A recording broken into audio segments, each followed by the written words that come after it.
So I'm bringing the meeting to order. First thing on the agenda is the minutes. Is there a motion?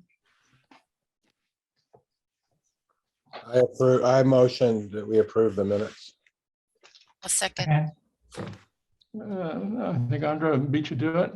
Okay, it's first, it's been moved and seconded that we approve the minutes. Is there any discussion?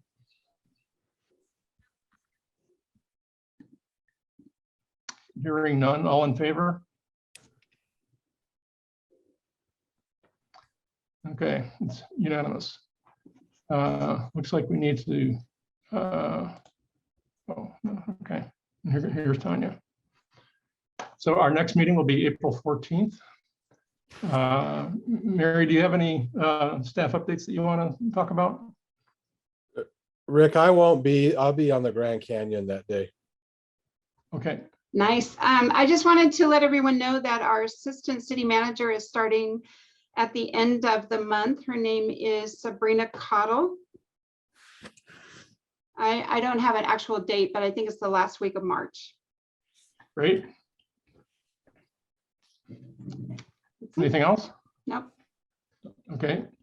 Good to see that Tanya's here because we're to council update. Please go ahead. Yes, so it's been a relatively quiet time on council for this last couple of meetings, but I remember that there was, I'm just pulling this up real quick. So we had a couple of things that I wanted to mention.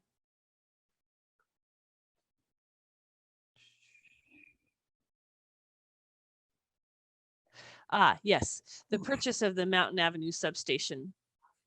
So I don't know how folks have been tracking this, but I know that there's the Mountain Avenue substation is an important part of our capacity in terms of being able to kind of chart our own future with our electrical system. And it's been in the process. The purchase of it has been in the process for several years now. It's been on the list, but council just approved the funding to actually go through with the purchase from Bonneville. So, you know, I'm not the person to talk to on the tech details, but I know that that's been an important part of some of these conversations and some other ones in the larger community about, you know, us having the capacity to really do what we want to do on that side. So I just wanted to let you know that that's one of the pieces that has managed to make its way through council and get approval for the contract. And so that looks like it's going to be moving forward. Other than that, I don't think we had very much on the list. It's like I said, they've been very quiet. These last couple of meetings have been in terms of climate issues. There was one thing I noticed on some council look ahead or agenda or something like that, which is that the code update request appears to be either coming up soon or already went through. I'm not sure where that is. It is coming up soon. It has not come through yet, but Katrina Brown, our city attorney, is bringing forward an ordinance change to change my position, which then opens up another space for a community member on the commission. And I also just briefly, I spoke with Anya Moore, who is a student representative on the Conservation and Climate Outreach Commission. She and I met and talked about how we might be able to draw interest from younger people into serving on these commissions. So I'll be following up with her in terms of, you know, figuring out how we can do that kind of outreach as a city, not only for this commission, but for several of our other commissions, so that we can get young people not only interested in serving in this way, but can kind of help them navigate the process. One of the things that she conveyed to me was that if she hadn't had some more experienced adults helping her, she would have not applied. So we need to figure out how to make that a smoother process and hopefully get some of our students into these 2 student slots that we have. And that's it for me, Rick. Okay, thank you, Tanya. Are there any other announcements from the other commissioners? Brian? One of the things I was tasked with on the our roles is following the legislature, and I can give a report on climate and conservation issues from the short legislative session, or in the interest of time, I could send you a report and you could distribute it. Well, if you have like a brief 1-minute summary, that would be great. If there's more, then additionally following up with an email to the commission would be useful. Well, I could probably do both. One, there was an emergency heat relief act that is going to allow tenants to install portable cooling devices in rental properties and help with landlords. The legislature approved a $100 million climate resilience budget, and there will be bipartisan support for a healthy home repair fund, which will help low-income Oregonians repair and rehabilitate their homes, including making them more energy efficient. There was some work on reducing emissions with key investments made in zero emission vehicles, including charging networks for medium and heavy duty trucks and new incentives for Oregonians to drive EVs. The last thing of note really is that the legislature failed to pass the REACH code bill, which is a bill that would have allowed local governments like Ashland City Council the ability to individually opt in to require stronger energy efficiency standards for buildings constructed within their jurisdictions.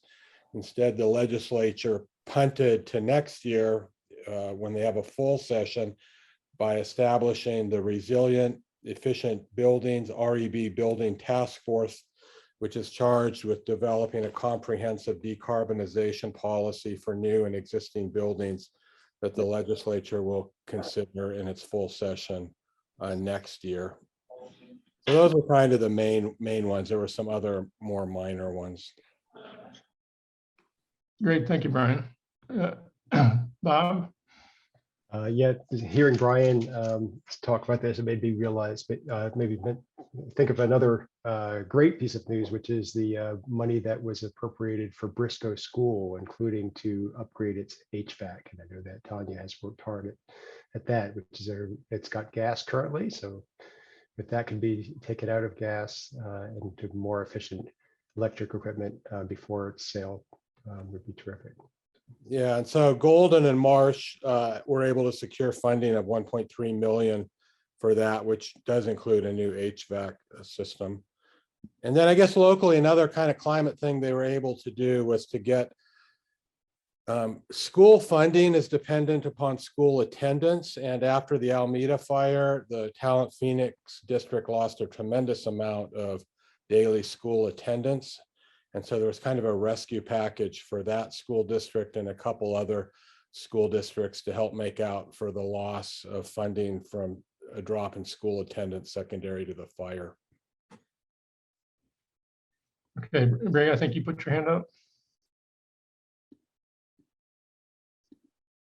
Yeah, I did. Just a comment. It's amazing on a short session how much got done regarding climate. The other thing on the look ahead is that I noticed that in May, there's going to be a council study session on water supply and conservation. I assume, Tanya, this probably has to do with our outlook coming forward, given that it doesn't look like we're going to get much TID and how we manage ourselves through the summer months. Yeah, typically we get a water resources update.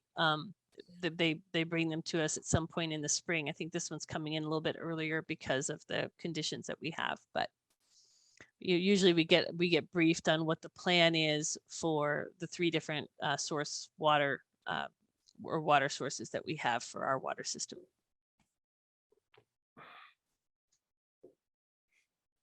Okay, I got a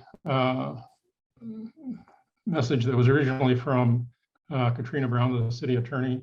You may recall that I've been representing the Climate Policy Commission on a commission network, part of the Ashland Climate Collaborative, and that got put on hold. Well, there was a question about whether those needed to be public meetings or not.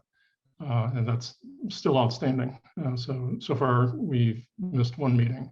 And I hope that we'll be able to get back on track.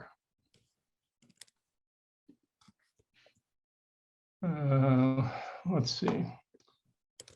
So if there's no other announcements for commissioners, I'm not seeing representatives of other commissions. I haven't received any public forum, although there was an email that came through that was suggested there would be one from, let me see. No, not that one. From Sean Sullivan. Yeah, but it's about the phase out of gas powered lawn and garden equipment. So I'm going to defer that until that part of the meeting. Okay, so let's move on to Housing Capacity Analysis Advisory Committee. Chris, I put your name next to that because you had been on it, but there's also a document linked to the agenda. Basically, it's a request to find somebody else to step in for Chris since he's leaving the commission. So Chris, did you want to say anything about that? Just that this was an ongoing study being facilitated by the city. I found it to be very intriguing and interesting in regards both to social impacts of housing here in the city, as well as the opportunity to incorporate energy efficiency into the development of new housing, primarily for low income and affordable based housing solutions. So I think the two go hand in hand, as well as diversity. And would recommend this to anyone interested in any of those above topics. There hasn't really been any further progress on the city's side. The study was facilitated last year, and at this point, I believe it's essentially just treading water now until any further decisions are made. Okay, Bob. Yeah, so I understand that this was put in place by the state to take the housing capacity analysis now to actually require a housing production strategy, so that we don't just put these housing capacity analyses on hold or on the shelf. So it seems like a very good development. I thought the housing capacity analysis was really nicely done, and I appreciated the work that Chris did on that. Really trying to get climate represented there. I would volunteer to be on that advisory group if you'd like, or somebody else could do it, but I'd be willing to do that and I'd be interested. Okay, thank you, Bob. Is there anybody else that would like to do this? If not, we can probably just make a consensus decision to appoint Bob as the replacement member of that group. Not seeing anybody else speak up. Is there any objection to having Bob do that? Okay, none of the heads are wagging to suggest anything else. So Bob, I think you're it. Great, thank you. I think it fits in well with some of the other stuff that I'm also working on, the home energy score and things. Thank you, Bob. Okay, so let's move on to 5.2, small engine emission reduction. My understanding is that Gary will not be joining us today. He's traveling. And so I think, Caitlin, you're going to step in on this. That's right. Thank you, Rick. Gary asked me to represent this today. So we are asking the CPC to consider endorsing at our meeting today the detailed work plan that you have in your agenda that includes tasks and timeline to lead to City Council's adoption of phase out regulations for gas powered lawn and garden equipment. Assuming you have all reviewed the draft work plan and the project Gantt chart and timeline, to summarize, the work program is largely composed of two components, program development and then the adoption process. Gary and I have been working this past month with members of the community to add capacity and build out a team for the program development portion of the work. And that would be inclusive of an incentive program, such as who's eligible, what amount for the incentives by equipment type, the disbursement method. That would also include phase out timelines and penalties, an enforcement mechanism, and setting up a webinar, including the details of, who, what, when. So back in February, I met with some community members and representatives from the Ashland Climate Collaborative, who we'll hear from later, to start to explore a collaboration and to bring in more community support for execution of this initiative. And Gary has further identified other community volunteers. So pending support by the CPC tonight, we'd be looking, to adhere to the proposed schedule, which is fairly advanced. We'd be looking to get a preliminary draft of the program completed by the end of March. So with that, I would like to open up the floor for comments, questions, or feedback.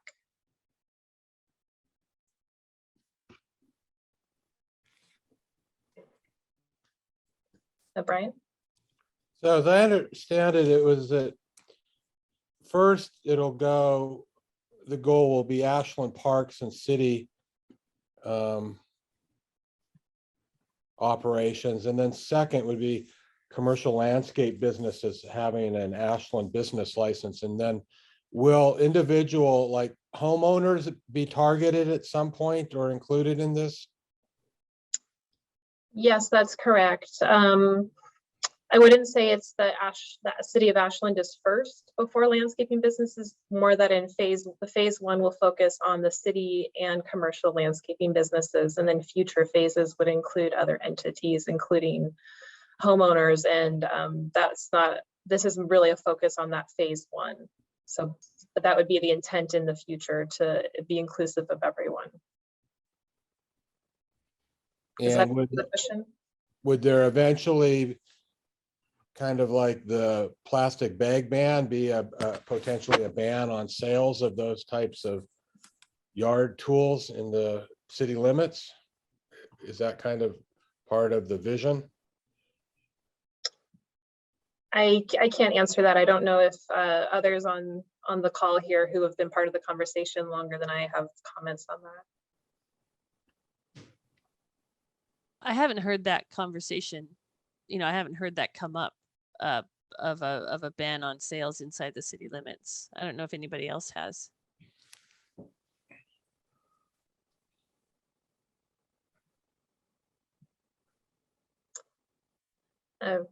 Right? I was looking at your list of tasks, and is the first time this goes to council is the study session in August? In other words, getting feedback from council. That's my understanding. Gary did develop this timeline here, so I can't speak for him, but maybe have to get back to you on that. And is there other staff support required before then? Oh, probably. Okay. Yeah, I can have to sort down that answer for you, Ray, in terms of the timeline for when what would go to council and when.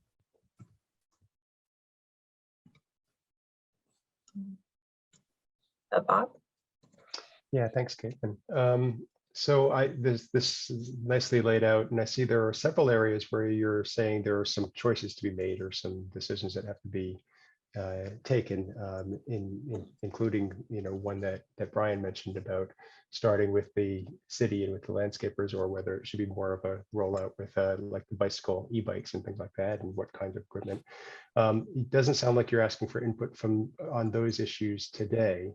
But what I'm seeing is that the timeline suggests that you're coming back with a draft proposal next month. So the idea is what you're asking for today is for our endorsement for this time frame for you to come back with a full draft proposal next, in 1 month from, from now, essentially. Is that right? That's right. Okay, great, thanks. So we would be spending this next month developing that proposal and the plan.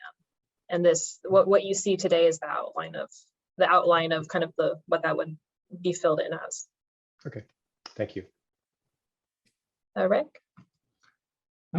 Okay, so I mentioned that there was an email from Sean Sullivan. I'd like to read it. It's not terribly long. The formal proposal entitled "The Phase Out of Gas-Powered Lawn and Garden Equipment" was brought to the attention of APRC staff on March 9th. APRC staff was notified of the general concept of this proposal previously, but had not seen specifics of the proposal until now. Since this proposal will have a direct impact on APRC operations, we would like to review the plan and provide comments, but would not be able to do so by the March 10th CPC meeting. APRC has been voluntarily transitioning away from the use of gas-powered equipment. APRC utilizes electric blowers, string trimmers, chainsaws, utility vehicles, and large lawnmowers. APRC is also in the process of securing a Ford Lightning electric truck, which could increase the feasibility of continuing the transition to electric hand tools. As these efforts show, APRC is committed to decreasing greenhouse gas emissions and would appreciate the opportunity to participate in this process in a meaningful way. Thank you. That's wonderful. I know Gary has been in communication with the Parks Department, and I am very happy to hear that they're interested in engaging in the process in a meaningful way. And I think this next month, as we start to pull together that program, that fuller program outline, that would be the perfect opportunity to really dig into it with the city. So we will reach out to them. Is it possible for you, well, I guess, to forward that, or will that, I guess I'll be included in the minutes? No. Yeah, no, it'll go to the commission and should be part of the minutes as well. I have a couple other things. One is, in previous meetings, CPC has approved the council study session process memo. It isn't clear to me that this plan is answering all the questions that were posed in that memo, and so I'd like to see that happen by next month. And I've heard there's a thing called the Southern Oregon Landscape Association. I don't know if it actually is still an active association or not, but it sounds like they're the right kind of association to reach out to, much like the home energy score reached out to the realtors. So perhaps following up on that would be worthwhile. And then finally, I had a chance to. Sorry, what was the name of that? What was the name of that association? The Southern Oregon Landscape Association. Thank you. And I had a chance to talk to a professional landscaper who was using an electric blower. And his comment is that week to week, in other words, when it's not fall and there's huge dumps of leaves coming down, the electric blowers actually work pretty well. But the ones that he's had access to, there's a few times a year where the electric blowers would take substantially longer to do the work, even though during the sort of week-to-week stuff, it doesn't. And so you might want to consider whether there'd be exceptions. Of course, that would be hard to enforce. Anyway, I just wanted to bring that to your attention. And yeah, that's all I have. Thank you, Rick. As part of the work we have ahead of us and that we've started is a deep dive into what other communities have done, what works, folks who have charted this path already, and are thinking about exceptions and how to build in flexibility for in ways that are appropriate and enforceable. Tanya? Yeah, this is exciting. I'd love to see Gantt charts for anything that we're trying to actually get done. Yeah.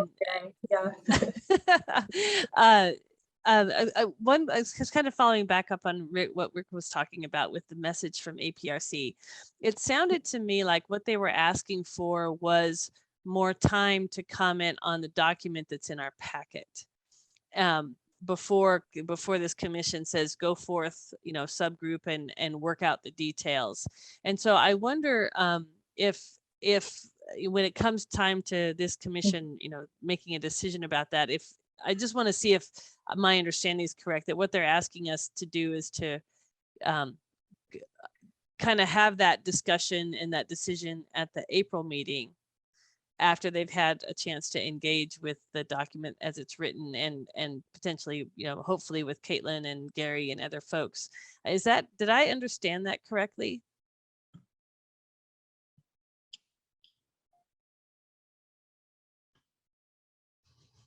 I would put that to you, Rick, since you have that in front of you, the actual language. If that's okay. No, I think you've captured the essence of it. That basically just 2 days is not enough time for them to respond in a meaningful way. And so I would suggest that, much like you were outlining, Tanya, it strikes me that the plan is being brought forward is a great first start, and starting to reach out to the stakeholders to inform the plan more, to me, is the right next step. And that would include APRC.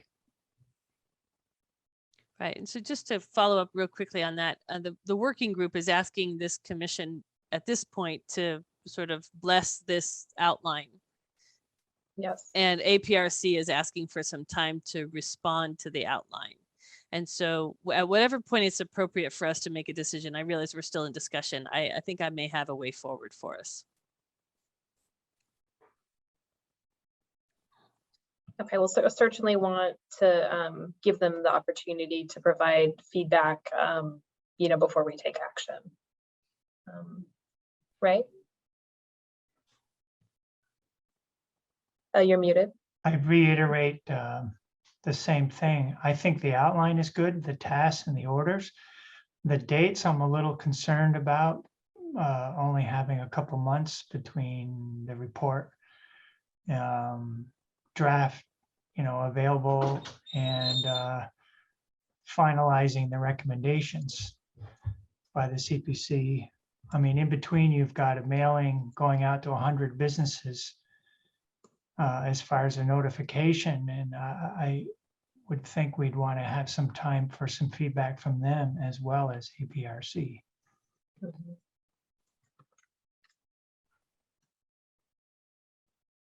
So Yeah, all I'm saying is maybe we need a little flexibility in the schedule here. I think what you've laid out in terms of the order of what we want to do looks good.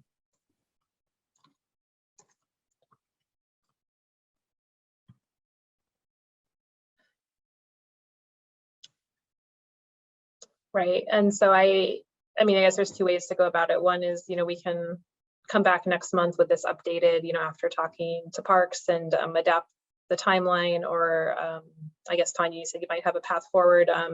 If we were to vote to move forward with this tonight, I guess I would suggest that as part of what we come back with next is more fleshed out, would be a little more thought put into the timeline and some flexibility there.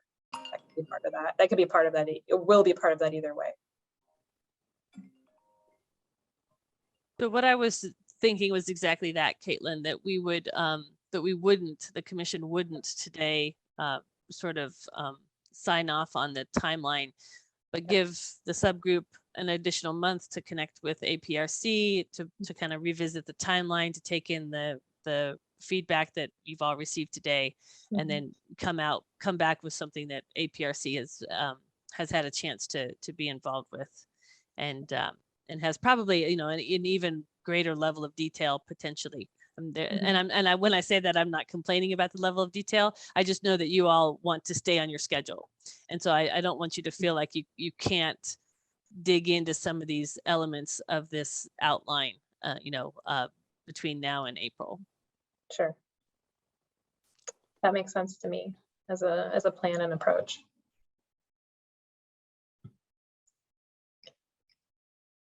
Rick, do you need a formal motion, or are we good with where we're at? Historically, we have not done that for this level of planning.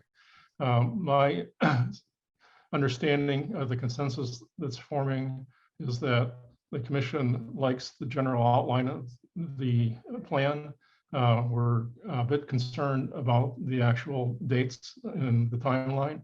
And there are some more follow-up to flesh this out, which is what Caitlin had already mentioned. And so unless there's some objection to that consensus that I think is forming and that I've tried to state, unless Caitlin, you think you need more specific direction, I think we should just move forward with that plan in mind. That sounds good to me. I've taken notes of all the questions that were asked tonight, and we'll circle back on all of those when we come back next month. Yeah, Bob? Yeah, I think that is the consensus. Rick, you didn't mention specifically circling back with APRC, and given that they did ask for that time, I think that the consensus, it's what the action minutes should reflect, that included in that fleshing out should be meeting with APRC and getting them on board so that they have an opportunity to react to this and then contribute to the whatever comes back, so that they don't see that we had a meeting that didn't take into account what they asked for.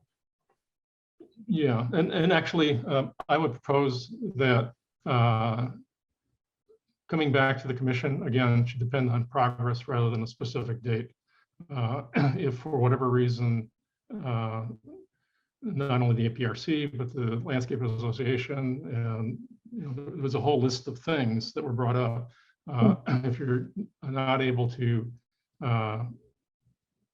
move forward in a substantial way, addressing most, not all of them necessarily, but to the point where it makes sense for the commission to spend time on revisiting this, then I wouldn't suggest that you necessarily have to do it in April. Obviously, sooner is better. I think we all feel the urgency of moving this forward, but let's be measured about it. Thank you. Appreciate that support, and it will certainly be our intent and hope if we can get all parties to the table to meet and review to come back in April. There's a lot of community support and excitement and momentum building on this, so we're going to try to take advantage of that. But I take the point. We want to be measured. We want to make sure that everyone's at the table and do it right.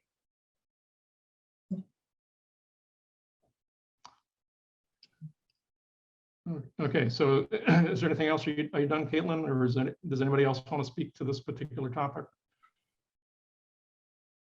That's all I have. Just want to say thank you so much for your feedback.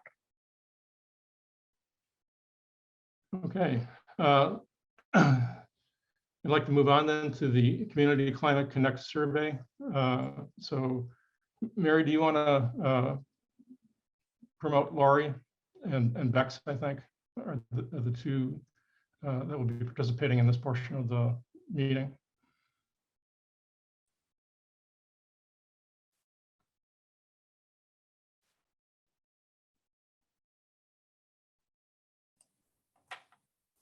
Welcome, Laurie and Bex. Hello. Thank you.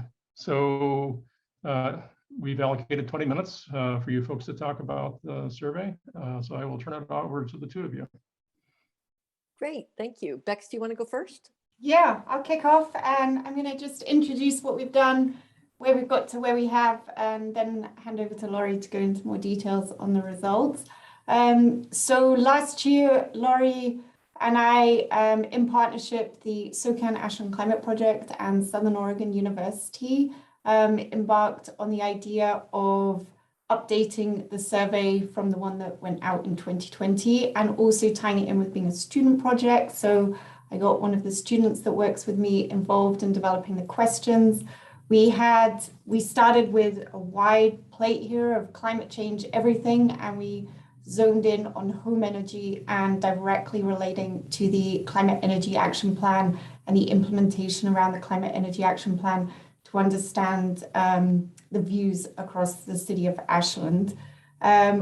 We also developed a communication strategy in very much thinking about who would be filling it out. It often goes through our usual routes. So if Laurie and I were just sending it to all our contacts, it might just be those that are very interested in climate change. So we're very conscious of this, that we wanted a representative people filling in the survey. So we pushed it out in different ways through Nextdoor, Facebook. Tanya advertised it on her page. It also went out in the Southern Oregon University newsletter. I also did social media around it. And so it was reaching a wide variety of demographics and ages as well to get a more representative view. We had a number of sections to it. I'll let Laurie go into more detail on those. What we really appreciated was putting it forward as a partnership project, producing useful results that we presented to the Conservation and Climate Outreach Commission, so they can use the results around outreach, and for the Climate Policy Commission to look at it in terms of implementation of policy in Ashland, and to see where our challenges are and to have that kind of collaborative views around the different challenges that we're facing as well, to see where we need more discussion and to see what we need to do. I'm going to stop talking and hand over to Laurie then. Great, thank you, Bex. Yeah, so as you see, there's a number of parts to the results that's linked to in the agenda, and I hope that you all took the time to look at that. That is quite a bit of data, and as Bex said, we purposefully did it to complement and support the work of the commissions in implementing the CEAP, as buildings have been one of the top focus topics for the commission, and looking at how we can reduce our greenhouse gas emissions. I think there's a lot of information in here that can help, that I think both supports your strategy and your focus, as well as gives you a lot of nuance around where people's, what their beliefs are and their perceptions and their, what they're interested in. So you have all those parts. My intention, our intention in bringing this forth was not to do a whole formal presentation of it, because we thought it would be better if you had time to look at this in advance. And I would welcome, I think, frankly, you're the one of the prime audiences. This commission is one of the prime audiences for this survey. We framed it we put an ad in the sneak preview. We framed it as Ashland policymakers are looking for ways to reduce the greenhouse gas emissions associated with buildings. They want to hear from you. So you have 300 people who wanted you to hear their opinions and took the time to do a very long survey. So there's information about general energy efficiency. We looked at that in terms of renters versus homeowners, solar energy, gas versus electricity, and then just general climate concern, climate attitudes, what kind of programs they'd be interested in, and demographics, so we could kind of check that against the community of Ashland. And I will say, I do think we had a larger turnout for this survey than our previous survey. I do think that the partnership really helped to broaden the demographics. So that's very exciting. I think it does tend to still trend a little whiter and a little older than the general population. These were people that, took the time to speak to you. So I guess the other point that I wanted to raise that wasn't in my materials is I feel like there's incredible validation for city programs here, but a lack of knowledge about them. But when you ask people what they want, these are things that the city has taken steps to provide, and it's really important to be able to continue those programs. And the more they can be tuned to equity and accessible and communicated to audiences that can really benefit from those incentive programs, I think that's a take-home message for me personally. So I'm going to pause, and I'm happy to answer any questions that you have. I don't have all the data memorized, although I'm pretty familiar with it. But I would really just love to open it up for discussion among the commissioners to what you saw, what you read, any follow-up that you think might be valuable for us to undertake, But our goal was that this be useful and used. So you would be the people to whom it would be useful and to whom may use it. And that's why we're here today. Okay. Okay. Rick? No, thanks for both you and Bex, Laurie, for doing all this work. I know it's a tremendous amount of effort to put together a survey like this and sort out the results. Mm-hmm. I looked at it, although it's been a little while, so I certainly don't have it memorized. But I'd like to test the conclusion that I came to and see if you would agree with this. To me, overall, it seems to suggest that education, support, like a sort of navigation people that help people go through the process of both reducing emissions and adapting to our current situation. So education, that type of support, and financial assistance, that those three things together would really help tip the respondents into action. Mm-hmm. Yeah, I would agree with that. I think it was exciting to see how motivated this population is around greenhouse gas emission reduction. I think they don't see necessarily the connection between natural gas and their emissions. They're willing to accept the greenhouse, the electric appliances, but when you ask this question directly of would you be willing to switch from gas, that number is quite low. But so I think there's a disconnect there where they're willing and interested, but they don't necessarily see the connection in that one piece. I don't know if that answered your question, but that was an insight that I had in drilling through it. Well, I think it responded to my claim that education is part of the puzzle. Exactly, and there's some missing pieces there, and I think we could see what they are, but their people are willing and interested in doing this, taking steps. So, yeah. I think Ray was next, or Tanya. Yeah, I think I'm reiterating what Rick said about education. It's almost like we need a primer on why you want to do this and how can you do it, which would list incentives and different types of, I think there'd be a primer for a homeowner and one for a renter. Mm-hmm. And, you start with the 5 types of use in your housing system and which of these do you have? And I was also curious about the 19% that said they wouldn't switch their gas stove. How many of them have ever seen or tried an induction stove?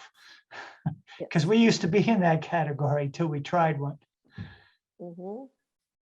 That's an excellent point.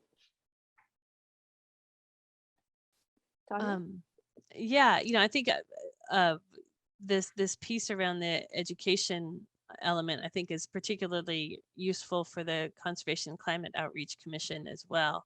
But it strikes me that this is in the same conversation that we've been having we will be having at the City Council about the fact that if you're going to switch from a gas-powered appliance to an electric one, you have to plan it ahead of time, is one of those really important pieces of this. So if it could be today or tomorrow, then any old education will work. But if people are saying, and it looks like they are, that they're game when it's end of life, they're ready to switch. But then that hot water heater goes out and the switch is not planned and it's weeks and weeks and weeks, then all of a sudden they're buying, another 15 years of a gas powered furnace a hot water heater. And same thing with furnaces. Furnaces are even potentially worse because it's such a major construction element. And so I think, there's the general education and what's available and that sort of thing, but there's also the education around, you have to plan ahead for those end of life. And how would you do that? What are the steps for planning ahead? At what point do you pull the trigger on switching out that gas furnace that still works? Because you can do it without it being a crisis. I think it's that kind of thing, because I would suspect that, well, I know how I am when a major appliance goes out. Right? my fridge went out the other, a couple weeks ago, and you just don't mess around, right? You go out and you get a new appliance. And so it's interesting to me how we deal with those different kinds. And again, I think, it probably sits more with the conservation and climate outreach folks, but how do we help people put the energy into the stuff that must be planned? Mhm. Right? I mean, what does that look like? And has there been a successful effort somewhere else to get Yeah, that and done? we're- And I think the city has permits for a lot of these appliances. I think we've talked in the past about the fact that we think we could get a list of the old appliances that people have permits for, their furnaces, their hot water heaters, that sort of thing, and send them a letter that says, it looks like your furnace is getting on in age, and this is, if you want to switch, this is what you have to do. There might be some way to target those people instead of a broad educational thing, and that could be something that could eventually link into what this commission is doing. Right? If there's some sort of a program to help, if there's some sort of programming to help people think those appliance switching processes through. Mhm. Mhm. I think that's a really good idea. We're going to talk more about that later, actually. I had a comment on point number 4 there in the materials. It says that respondents have a high interest in obtaining a home energy audit. And it made me think about our next agenda item, the home energy score, that's going to be specific for folks who are selling a house. And, I was wondering, this is more kind of a broader question to the whole commission and our guests. Maybe is there some synergies there with, as we bring that home energy score program online, to increase availability of home energy audits just for residents who aren't selling or buying a home. Obviously anyone, I guess, could go out and get a home energy audit when they like, but since, that we're working to bring that program online, it was just a thought there of how it could be used by folks who aren't selling their homes, since there is interest in it. I'm curious if anyone has any thoughts on that. I thought we already had that available in Ashland. We do. Dan Cunningham does home energy audits. It's not the home energy score, although he's willing to actually become certified to do the home energy score, which I think would make some sense if he changes to that methodology. Once we start to have a database of all of that, it makes sense to have it all using the same methodology. I think it's an excellent point. Yeah. Do we know how busy he is doing those? He's busy. He's pretty busy. I'm kind of thinking that maybe there are people that are wanting housing audits, energy audits, and they're not getting them. And that's anecdotal from just people that I know and experiences that I've had. So I was just wondering if he's really, if it's just a terrible backlog, and I don't know what the solution would be to that. That's a beautiful entree to the next item, and we can certainly talk about that. I don't want to take time from this too much, but I think that's the reason to try to jumpstart a much bigger demand for home energy scores in this case, so that you could get third-party assessors. Part of the program that we'll be talking about, that we have talked about in the last few months, is getting home inspectors trained, certified, licensed to do home energy scores. So it just increases the number of people that can actually buy that on the market. It's about $125, $150 for that home energy score. And then Dan can focus his attention on low income people that the city might want to direct specific attention to. I think it's an excellent point. I have a question too. I don't know if Caitlin, you had asked a question to the broader commission, so I don't want to interrupt if you had other things to do. So No, that was it. I just would want to say, as part of the education piece that we were talking about earlier, to make sure that home energy scores that comes online, that folks are aware, they, obviously from our perspective, that you don't have to be selling your home take advantage of that maybe increased capacity is going to be coming to the city for that. So that was my only question. One more comment following up on what I'd said about the education and navigating, you know, and I don't know, the fire commission has apparently, and this is just from what I've gotten in mailings that I've gotten as a homeowner, has a bunch of volunteers who have been trained to go out and help people do assessments of their homes and their fire. And I'm wondering if that's a model that possibly not us, but the other outreach commission could use, or if they're already thinking about using that and training volunteers. And it seems like there's a lot of people that have, like through SOCAN, that are their climate specialists. It seemed like there would be some people out there who might volunteer to be kind of the guides for people who want to do something. Once they get a home energy audit, they want to know, okay, so what would be my first steps? What would I do? And a volunteer could come out, look at their home, and help them kind of prioritize, look at their appliances, help them make sort of a list of, okay, first you should probably tackle this and then this. And I don't know if that's a model that we could suggest that the outreach commission implement.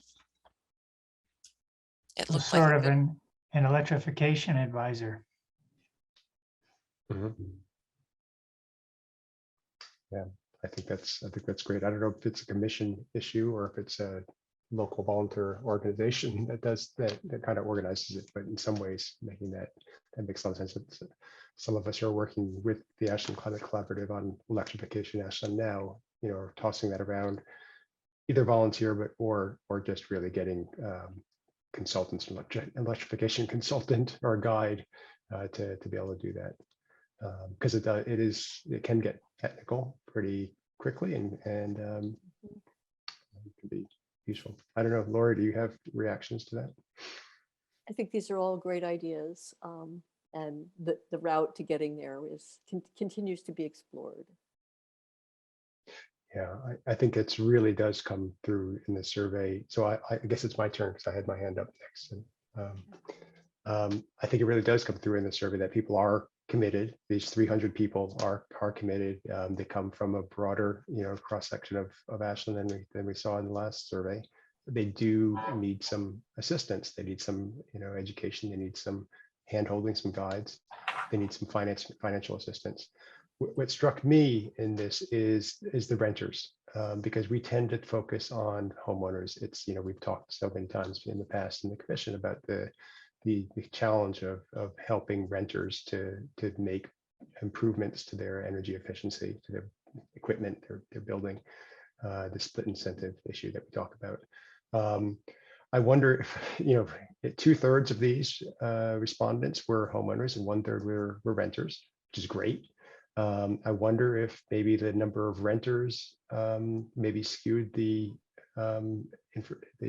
respondents a little bit towards less information about city incentives, because renters don't really qualify for many city incentives, so maybe they'd be less inclined to even find out about it. But it really, I think, points us in the direction as a policy commission to really thinking about how to engage, how to really figure out what the situation is, because the rental market is quite different. There a lot of it is already electrified, but electrified with inefficient old equipment. Some of the newer places are actually, I think, pretty good anecdotally, but really trying to figure out what the rental market is like, both multifamily buildings and then just, you know, individual units that are being rented in ADUs, and then really trying to target a program specifically to landlords.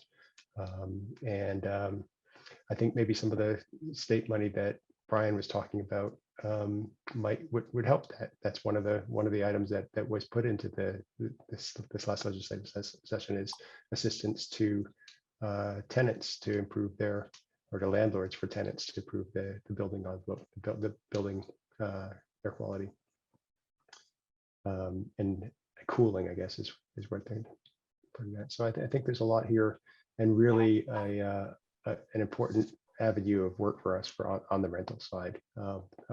Ashland has a high number of renters, actually, for a town our size, it seems to me. And they typically are more rent burden than the homeowner. Mortgage burden is at least that you presented in this survey, and that I have no reason to think that that's that much different for the public at large. So nice work, really good.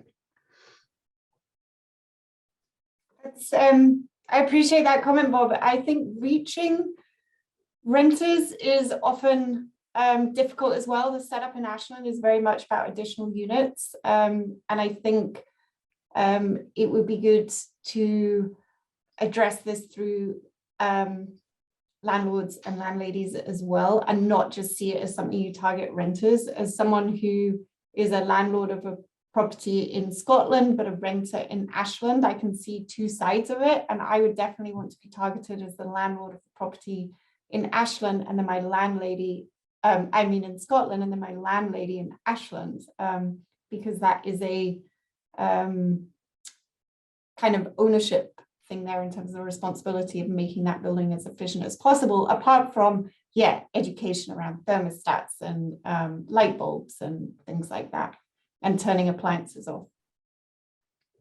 Yeah, that's right. And then I guess the other character in all of this is also property managers who are not landlords, but they manage properties for landlords, and they're also an important constituency. They take a lot of decisions. Yeah, and sometimes incentives the other way, like that actually incentivize them to do something about the property that they're not necessarily living in or having to pay the bills for, is something that does need to be looked at. It was interesting what you were saying about the home energy report, because that's required for all homes in Scotland. So, and you wouldn't even entertain the idea of purchasing a home without that. I don't know what the requirements are here.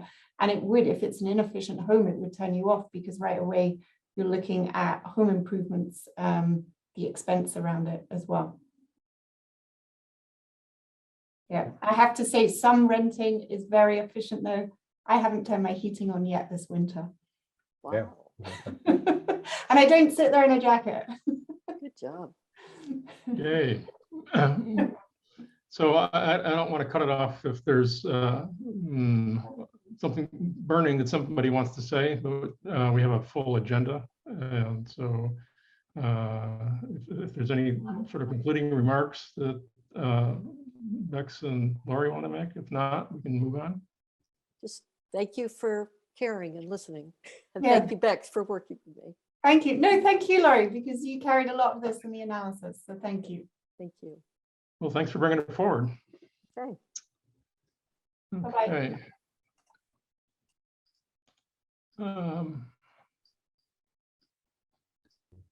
Bob, I think you're up next for home energy score. Yeah, great, thanks. Let's see.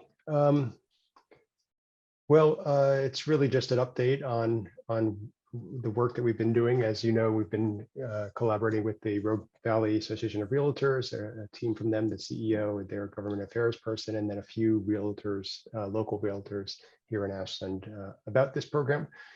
We've been talking about a 6-point program that I've outlined to you before that includes training for realtors, training for assessors, and the focus is on third-party independent assessors like home inspectors, uploading the home energy score into the multiple listing service. That's just what Bex talked about for Scotland.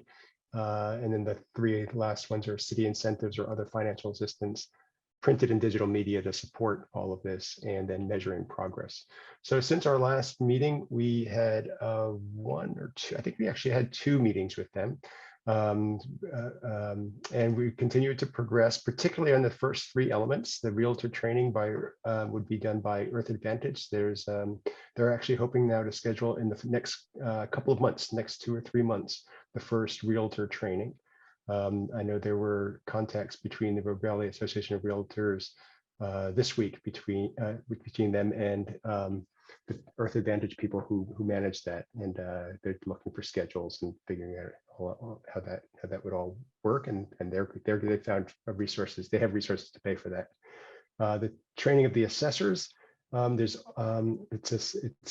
even easier in some senses. They're also looking for training dates for that, and then they have because of the work that the realtors did with the fire adapted or the fire assessment, fire risk assessment for the for sales with the fire commission, wildfire commission. They have a list of home inspectors, and they're planning to invite a group of home inspectors, and they're looking for money for fellowships for them so that they can actually get a portion of the cost deferred to become trained, licensed, and start doing their work here in Ashland and in Jackson County. This involves, as well as training, kind of I think they call it a simulation training. It also includes mentoring from Earth Advantage again. So they're working on the details on that. We haven't been particularly closely involved in that. That's really between the realtors and the Earth Advantage folks. But I think that's going to be coming up in the next few months. So I think we're kind of coming together. And then I know that just today, the Rogue Valley Association of Realtors people talked with the Green Building Registry folks to try to make sure that they can find a way to automatically upload the home energy score reports into the multiple listing services. In one of our last meetings, there were some questions about how easy that would be able to do automatically, but you had a bunch of the non-programmers in the room. So we've gotten the programmers together to figure it out. It's done in other places. So my suspicion is that we can do it in Southern Oregon, multiple listing services as well. But I don't have anything else really to report on that, other than that I expect there'll be good progress, and we'll get an update on that in our next meeting. The items 4 and 5, city incentives, we've all talked about in printed and digital materials. We've provided a list of materials from Earth Advantage to support the programs in Portland and in Milwaukee and Hillsborough, and the realtors are looking at that and seeing what they could adapt. We've gotten tentative agreement from Earth Advantage and others that we can just crib text and make it adapt it for Ashland. So I think we're pretty good progress on that. And then the last item is on measuring progress, and there we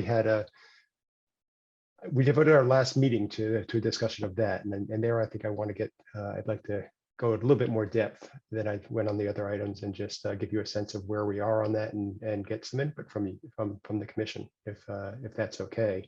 Let me ask if there are any questions on the first 5 items that I went through super fast, because I would like to spend a little bit more time on this last item. Brian? On the home energy score, when you are talking with the Rogue Valley Council of Realtors, is it like they're thinking of this as an Ashland thing, or a whole Rogue Valley thing that would go out to Eagle Point and Shady Cove and Central Point? It's an excellent question. So one of the reasons that I've been particularly excited about the collaboration and others, on the commission, when we talked about in previous meetings, I think before you joined, is that it would open up the possibility to do this throughout the Rogue Valley. And they're talking about their entire geography, which is Jackson and Josephine County. They would train realtors from both counties. It would potentially then make a much larger market for assessors servicing both counties than would be possible if it were just a mandate here in Ashland. So they're very much focused on rolling this out, training everybody. But as I'm about to say, in the measurement, they would like the measurement to be focused on Ashland, and that's one of the things that I want to discuss here with you all. Does that make sense, Brian? Yeah, but when you say the measurement, what you mean? Let me get into it. I can get into that now if you'd like. Measurement of success, measurement of program success. Oh, okay. Not measurement of not the score. The score would be done everywhere. And the score would be done everywhere, and would be loaded in the multiple listing service and in the Green Building Registry. And not only that, as I've come to learn more about this, there already are some new construction. There's some new construction that has a home energy report score, HERS, which is a different system that can be crosswalked over to a corresponding home energy score. So we'll actually have a single kind of score metric in the database once we actually get the system implemented. That's what they're doing in Portland and Milwaukee and Hillsborough. So do you know, like in those communities you just mentioned, like if you are looking for a home and you go on Zillow, can you get a home energy score on their website? Is that something that these, online places that are showing the prices and square footage and all this information about homes, are any of them working to include that now? So that's an excellent question. I don't know. I only hear about the multiple listing service, and I don't know whether Zillow pulls from the multiple listing service directly or whether it's something else that's proprietary. So I'll ask that question and I'll get back to you next time, because yeah, there are, as people are doing it a lot themselves rather than going through a realtor, maybe their sources of information are a bit more varied, but I'll ask the question. Okay, thank you, Bob. Ray? Bob, how are the realtors going to roll this out? Are they thinking that it's something they'll notify buyers and sellers of as an option if they want to do it? Or So how does it happen? yeah, they're what they're saying with the program, that the 6-point program is, once the realtors are trained, some realtors will jump onto it more than others. Some will be more interested in this, but they expect that this will be a part of their marketing approach, that they'll begin educating both sellers before they list a home, and some of those same realtors that list homes will also serve as buyer's agents. And as they advise prospective buyers, they'll talk with them as well about the advantages of really understanding the home's energy efficiency and possibility getting of a home energy score. And if the homeowner didn't do it, so it's also a possibility that the buyer could ask for a home energy score. It's not particularly expensive. So yeah, they're talking about a highly intensive education approach with materials, with their realtor talk, whether they're representing the buyers or sellers, and rolling it out. Now it depends on having enough inspectors to be able to do it, of course, and it depends.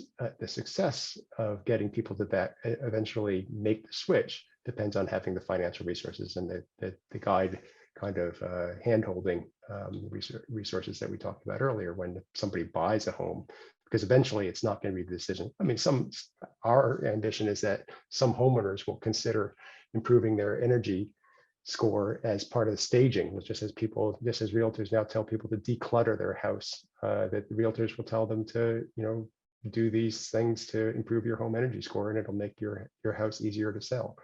We think that will happen, but I think by much larger, my expectation is that a much larger number of upgrades will be done by the buyer, knowing what they've gotten in the house, and then that they may wrap it into the mortgage, they may do other kinds of things to take that step after they actually purchase the house, and in the year or so after. So that's part of what we want to capture when we're measuring the success as well. Okay, thanks. Yeah, I can imagine a buyer knowing upfront their score and what the house needs. Then it enters part of the negotiations, just like a home inspection would. Yeah, exactly. Okay, so let me get into the measurement a little bit. The last time we talked, or a couple times ago, we talked about this, and we talked about a mandate versus a voluntary program. And when the commission said yes, we do want to get into a collaborative program with the realtors, you asked us to make sure that we're pushing for something strong, that we're going to get a high enough uptake, that this is not something that is a strategy for delay. I have to say, I don't feel like that our partners in this have been delaying. They've been very engaged, and they're, as I outlined in the first few steps, they're raising money for it. They're making they're making the connections to actually get their realtors trained and get home inspectors trained and do the work to get into multiple listing service. So I don't really have a lot of concern about them dragging their feet. But what we did do, Tanya, Chris, and I, and Stu, kind of put our heads together about a possible metric for success, a simple metric for success, and came up with something that we thought was pretty simple. That was basically looking at the number of houses listed in Ashland as a target number of home energy score reports that we would want posted in the multiple listing service. But because, as Brian asked, because this will be promoted anywhere in Jackson County, or Jackson Josephine County, but we were talking about counting only Jackson County, anywhere that the home energy score report was uploaded, that would count towards that target number. So we'd get the number that we would have if we had 100% compliance with a mandated program in Ashland itself, but it would spread it out over a larger geographic area and would inform a much larger community. I thought it was a particularly elegant metric, but then when we brought it to the realtors, they had some concerns about it. So we had a long conversation about it in the last meeting, and then they just came back with something with a suggestion for a different kind of metric. And I'd like to get your views on some of the differences of that. A couple different things. They are concerned about counting as a measure of success what's listed, that the reports that are uploaded at the time of listing versus reports that are uploaded at the time of closed sales. And that's the point that you were asking about, Ray. They want to get some credit because for convincing buyers to get a home energy score as well, and not just sellers. If it's just that, if we only count the number of home energy score reports at the time of listing, they don't get any credit for convincing buyers that they need to get a home energy score. So they're proposing counting at the time of closing rather than the time of listing. This is different than the programs, the mandates that are in place in Portland and in Milwaukee and in Hillsborough. So that's a difference that I'd like to get some of your views on. Let me lay out the three different things that I think I want to get your views on, and then maybe we can get some feedback. The second thing that they want to count differently, they totally want to lay it out all in Jackson County, Jackson Josephine County, but they think that it makes more sense to focus the numbers, the counting of success. Do we agree that we've succeeded by what happens in Ashland? So and their argument in some sense is that if we could achieve the metric that we had laid out with zero uptake in Ashland and all the uptake in other parts of the county. So they feel that would not really be, we wouldn't be very satisfied with that. And they're absolutely right. We wouldn't be very satisfied with that. We'd be pretty bummed out, I think, if that were the outcome. So they're asking really to focus our counting of the metrics for the purposes of figuring out whether we're succeeding in this program, the number of reports in Ashland itself. And then the third is because it's restricted only to Ashland, they're suggesting that we were suggesting going to hitting that target number of home energy score reports corresponding to the number of houses listed in Ashland within the first year or 18 months. They're saying no, it's going to take some more time. They want to ramp it up a bit more slowly. They want to have the percentage of coverage of Ashland homes closed. They want 20%, hit only 20% in the first year, 40% by the third year, and 60% by the fifth year. So a substantially slower uptake. And in talking with them, it's clear that they have a bit of a fear of numbers. Funny.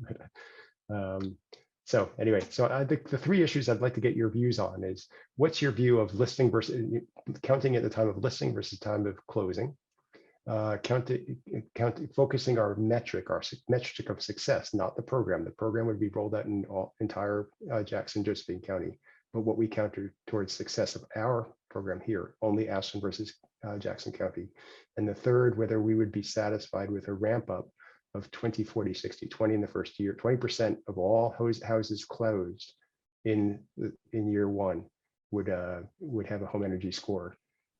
40% by year 3, and 60% by year 5. So can I get some reactions to that? Rick? Let me take the last one first. The ramp rate, I would like to know, this is not the first time this is being done. And so what constitutes a reasonable ramp rate based on experience? It seems better than CPC just inventing something out of thin air. As far as the listing versus closing, the advantage of the listing is that then everybody who is contemplating buying the home sees this thing. If it's part of the closing, the buyer's already made some level of emotional commitment to the thing, and it isn't clear how much more follow through you might get. Whereas at listing time, you are potentially affecting the market price of the home much more significantly. So I think their point is well taken, that they ought to get some credit for getting buyers to do this. And so if there was some sort of weighted mechanism for combining them, that seems more appropriate to me, given that at first blush, it appears to me that the listing one will be more effective than the closing one. And I'm afraid I've forgotten what the second one was. Counting just Ashland versus Jackson County. Yeah, that one I feel like we ought to just sort of see how it goes. Is it critical to define to the definition of success? Because I presume the downside to them is we have at least informal agreement that if they don't make the numbers, then we're going to start moving this policy towards council and making it mandatory. And so I'm not sure how we would do something reasonable about that without either prior experience or seeing how it goes. Brian? I think I agree with Rick. I think it's important to do it at the time of listing. I think importantly that would give a greater buy-in from the sellers if it was done at the time of listing. And the second thing, I think, we're the Ashland Climate Policy Commission. I think we should really focus on Ashland, but on the other hand, I think somehow we should really try to involve SOCAN and Rogue Climate to put pressure on the Rogue Valley Council of Realtors to roll this out for the whole region. I think those are both respected organizations that grab people's attention, and it would be wise to really try to get them to do that. Aren't you saying, Bob, they plan on doing that? They do. They plan on, Okay. it's going to be rolled out everywhere. Right. Brian, do you have a sense of the ramp up speed? I think what you suggested, I mean, I'd like it to all happen immediately for all houses, but that's unrealistic. Right? I think, a 20, 40, 60 type of step up pattern, and but kind of asking for or demanding a report by the realtors as to what that number is each year would be important. Okay. Caitlin?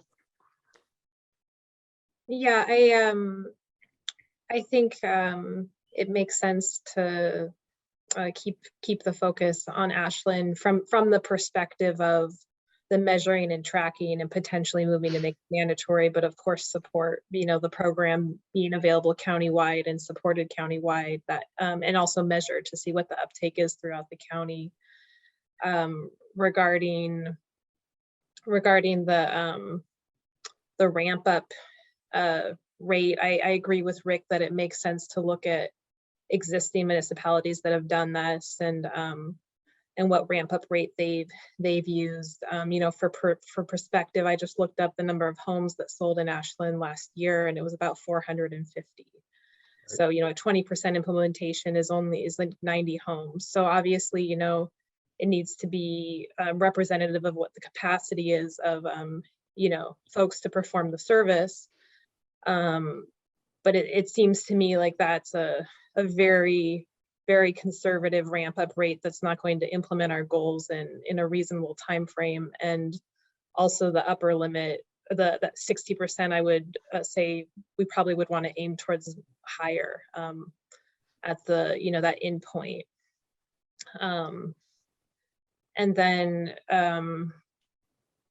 I also feel very strongly that it needs to happen at the time of listing, from the perspective of the market and affecting the price and how buyers respond. But certainly if a home energy score is done after, you know, by the buyer or by the time of sale, it'd be, you know, it'd be great to see those numbers as well. You know, like here's what, if the actual metric being tracked towards is based at the time of listing, we could also still see, you know, how many were done by the time of sale. There's no reason you can't measure that as well, but not necessarily peg it to the metric that you're measuring against, if that makes sense.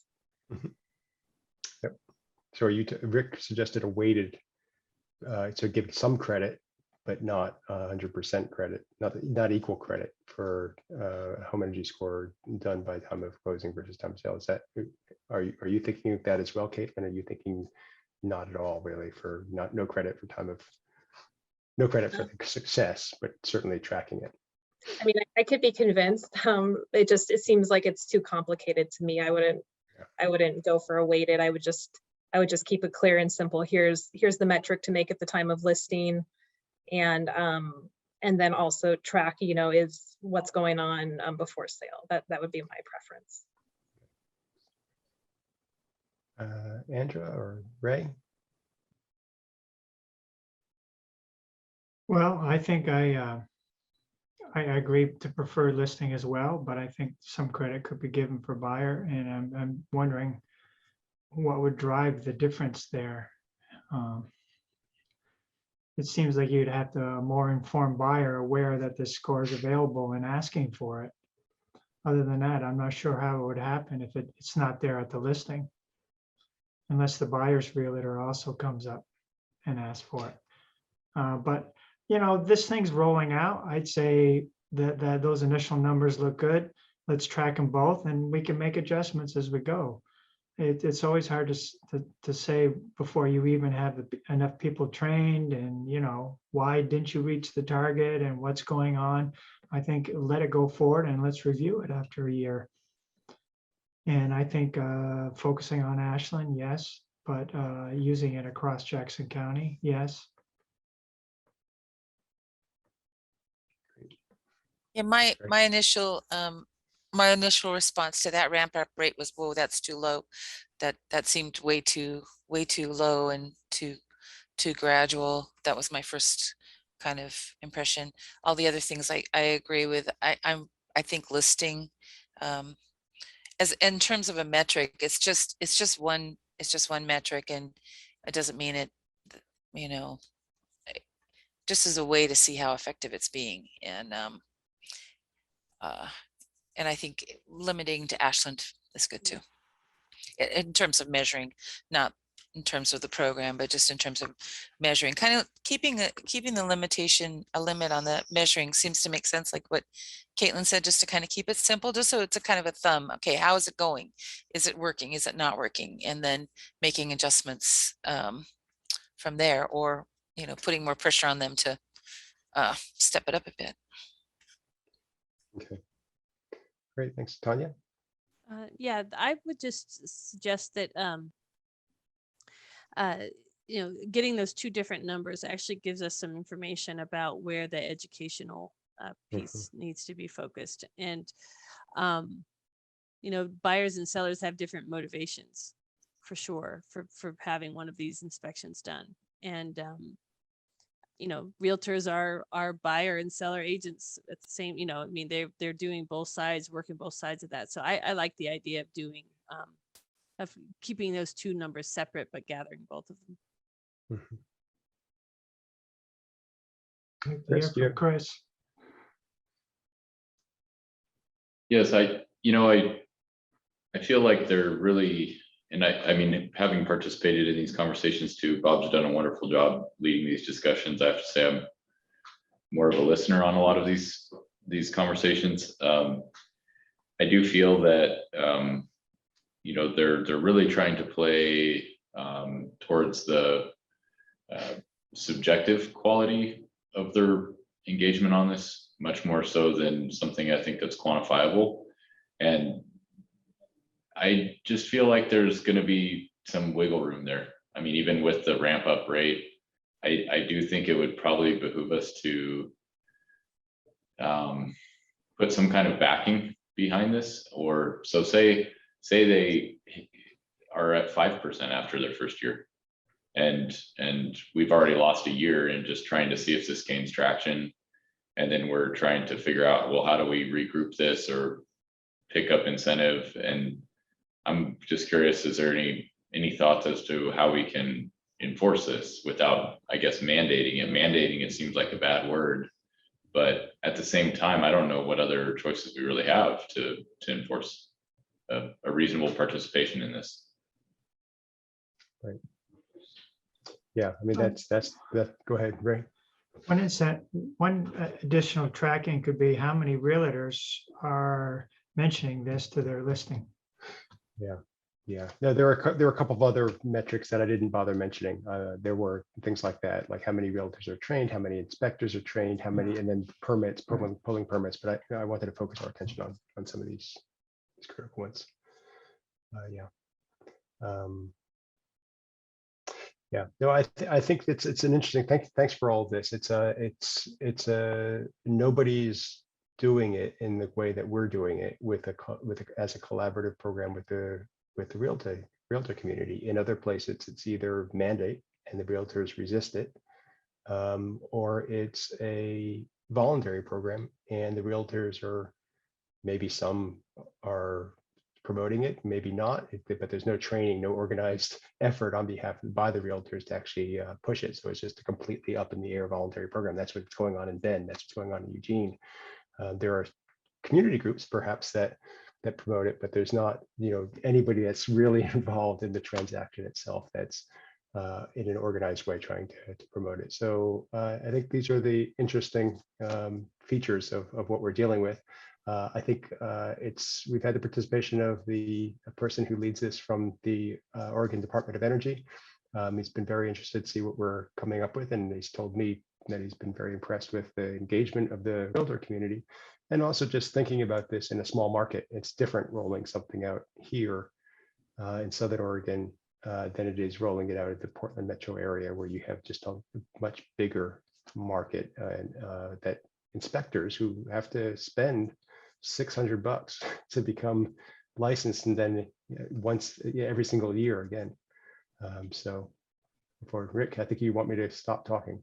Yeah. To the next item. I feel like you are speaking as though you've gotten what you need to have in the next conversation, and You're right. We're already behind and got a couple of things we absolutely have to do tonight. Yep. Thanks, Rick. So I Thanks, appreciate everybody. it, but I'd like to move on. Yep. Well done.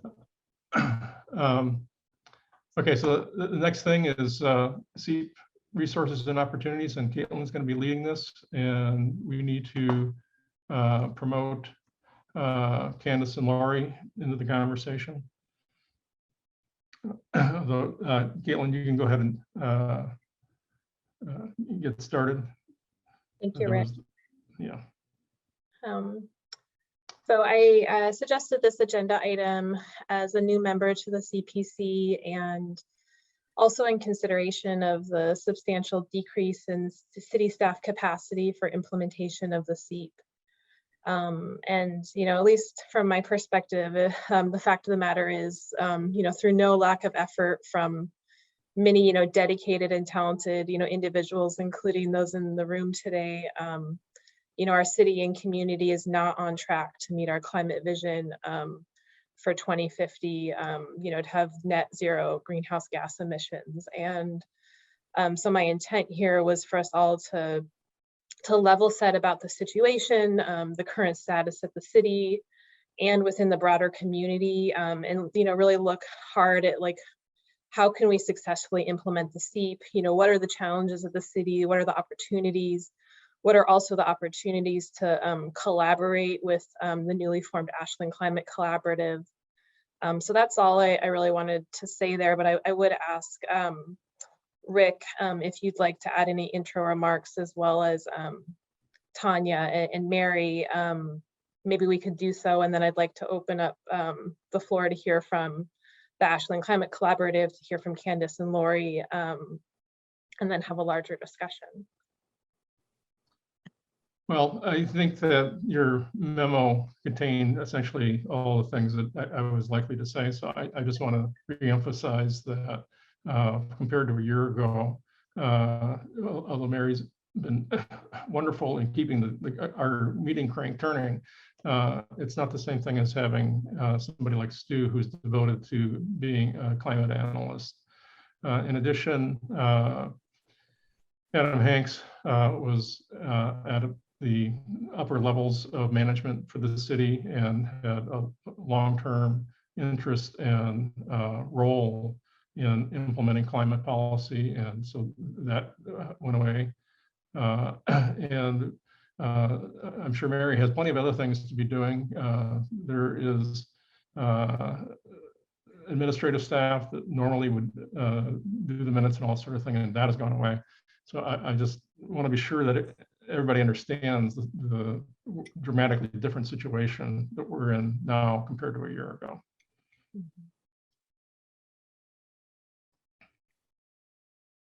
Thank you, Rick. Tanya? Yeah, and I would just add in that with the recent resignation of the HR director, the entire administrative leadership team of the city has turned over in the space of 9 months. And not all of those positions are filled by a long shot, as well as other positions just throughout the organizational chart at the city.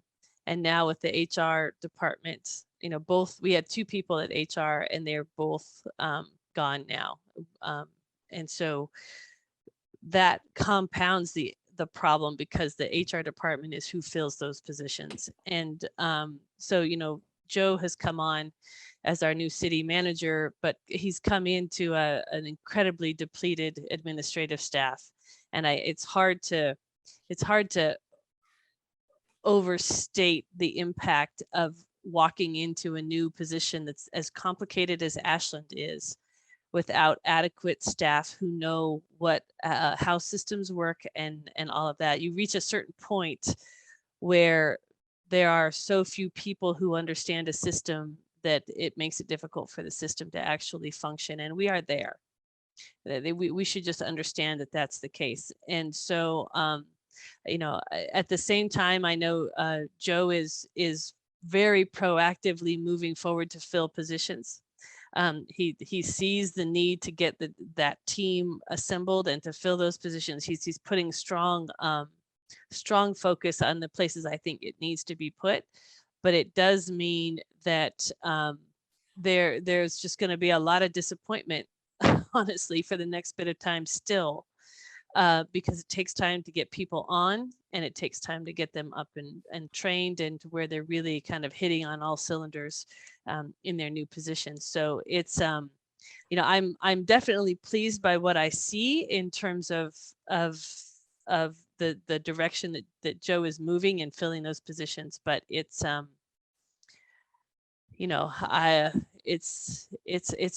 the city is in a really serious situation right now, and we're not out of it yet. A lot of people have looked at the city manager coming on as, oh, good, we've cleared it. We haven't cleared it. We have not cleared it yet. So I think that to the extent that we can make sure that we keep climate in the conversation, we certainly don't want to simply wait for everything, but we are going to have to be very, we be very strategic about what we ask for and what we think can move for the next several months at least, certainly until we get a new analyst on. Thank you so much. Mary, do you have anything to add? Well, when the staffing started to go away, I went from just supporting electric to supporting information technology and AFN. So I have 3 departments that I support, and then doing the minutes for these 2 commissions. And I'm not opposed to doing work for you. I just don't know at what length I can do it or how much time I can give it. So if there are some things that you need me to do or some things I can do for you, I'm happy to do it as long as it, as long as I can fit it in. So that seems to be the case throughout the entire city. I do know that the city manager mentioned that Rogue Valley Council of Governments was going to be helping us recruit for HR, and hopefully that will happen sooner than later. But then even looking at that, it takes, 2 or 3 months, and then applying for the other lower jobs that we all do, that takes months and months. And so it could be a matter of 10 months before this job even gets posted, or 6 or 7 months. So using, what we have with conservation, Dan Cunningham and Larry and even Julie Smitherman and me, we might be able to juggle some stuff. It won't be like it was before. I don't think that Tom has a whole lot of time to devote like Adam did. Adam, was right there and oversaw those departments. But I think that we can work together and do as much as we possibly can during this transition, because we need to. Otherwise, things get lost, and get not, they don't go forward. So let me know, Rick, if you have things, or if you guys have things that you want me to do research on, or, get some reporting on, or, things that I can do. I'm happy to do it. And if I can't do it, I'll certainly let you know. Well, I'm personally reluctant to ask you to do anything. It's at the bare minimum that we have to have done in order to keep these meetings going. I know. Well, I think we should just see how it goes. I'm happy to talk to you about what you think I can help with, and because there are some areas I think I can help you with going through, your agenda and seeing some areas here that I might be able to help. And Stu is working until we get a new analyst, but he's only working part-time, mainly to keep his programs open. So we can have conversations with him. He did finally train me on the webinar, license. And so I was able to do that with him. I can communicate with him. I can get information from him. I just have to be careful of his hours, because, he's just doing this kind of as a favor to the city, because his interest is so much, his heart is so much in this, that he didn't want his programs to go away. There wasn't anybody to take him on. So he is around, but we just can't use him like we did before. That's what I know. Thank you so much. That background is helpful, at least for me. Yeah. Well, now I guess I'd like to turn it over to our honored guests, Lori and Candace, to introduce us to the Ashland Climate Collaborative. Thank you, Caitlin, and thank you, everyone. I'm going to share a screen this time. Oh, yeah, which I have the capability of doing. Thank you. Oops, not that way. That's not right. Okay, here we go. So I'm wearing a slightly different hat here, than I did earlier this evening, where I'm speaking to you now. I continue my role with SOCAN and running being the chair of the Ashland Climate Action Project. So we very much value this relationship we have with SOCAN and the scientific integrity of that group and the networks that we get through that. And we'll be continuing to provide education, and we do quite a lot of advocacy, more than ever, in terms of with the city council as well as with commissions. So for the time being, I am continuing with that role, but I'm speaking to you today as the president of a new organization called the Ashland Climate Collaborative, which you've heard referenced a number of times, but this is kind of our formal presentation of who we are. And Candace is joining me for this presentation, and I'm going to let her introduce herself when she takes over the presentation. So, you know, we've got a logo, so that's impressive, right? That means we're like a real group of people. So I'm going to go pretty fast. And for those of you who are relatively new to the commission, just want to refresh the collective institutional memory here that while we're talking about a context now of even more resource depletion at the city level and our concern about how we keep this climate work going, we started this conversation last March between Councillor Graham, Rick, Bex, Stu, and myself, where we all felt that more needed to be done to accelerate climate work in Ashland. Given that we have this fabulous plan that we feel that is achievable, how can the community kind of step in and complement the role of the city commissions and the city council? So I went back and you know, found old memos that we sent you guys back in May, and we talked about wanting more re-engagement by leading organizations in Ashland, which was present during the 2017 Climate Energy Action Plan. All of the major players of Ashland were involved in the development of SEEP. The community was also heavily involved. I think those of you who were here have vivid memories of what that was like and how exciting that was. So we saw, however, that there was kind of a loss of momentum and community visibility of the SEEP. And we also saw opportunities for improvement around coordination between the various entities that are dealing with climate or should be dealing with climate issues. And just as Caitlin said, you know, then Stu's report just further, you know, confirmed how, you know, we need a lot more work done. And we've all seen the UN reports. We feel that sense of urgency, and yet we need to keep going strategically to try to get this work done. So one thing that we looked at and that we've kind of been referencing all along throughout this discussion is that many other groups do have community-based climate organizations that are really focused on engaging the community and providing public education complementary to the city to support achieving the climate goals. And we've used Missoula and Berkeley and Corvallis as three of our touch points in that. And we have relationships with these three groups, as well as we participate in a statewide network of grassroots organizations. There's a really great feeling at this point, I think, that we all need to work together. We can openly share resources. We can grab stuff off each other's websites. Someone does a webinar or a tool, whatever, we share these things amongst each other. This is a personal line I've been using. Climate action is not just for climate activists anymore. And that's another reason why the collaborative is kind of complementary to SOCAN, because SOCAN is really a home for training and you know, and activism.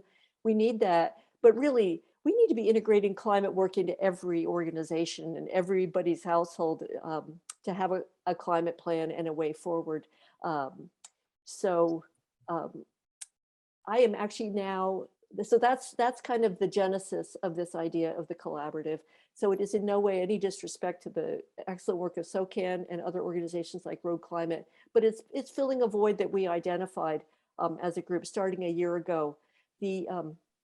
And I'll have to say that the chaos of many of the transitions in the city definitely slowed us down for several months as we had to kind of get our feet on the ground as to how to move forward. And now with Stu Green gone, but he's going to continue to participate, as is Tanya and Bex, on an advisory committee. You know, we're kind of moving into a very new realm here to take this organization forward. And here's where I'm going to let Candace show you kind of where we are at right now.